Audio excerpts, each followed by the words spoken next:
Churros. Ingredients: 1 cup water, 2/2 tablespoons white sugar, ½ teaspoon salt, 2 tablespoons vegetable oil, 1 cup all-purpose flour, 2 quarts oil for frying, ½ cup white sugar, or to taste, 1 teaspoon ground cinnamon.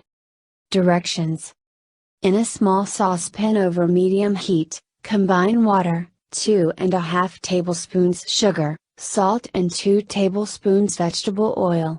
Bring to a boil and remove from heat. Stir in flour until mixture forms a ball. Heat oil for frying in a deep fryer or deep pot to 375 degrees Fahrenheit, 190 degrees Celsius.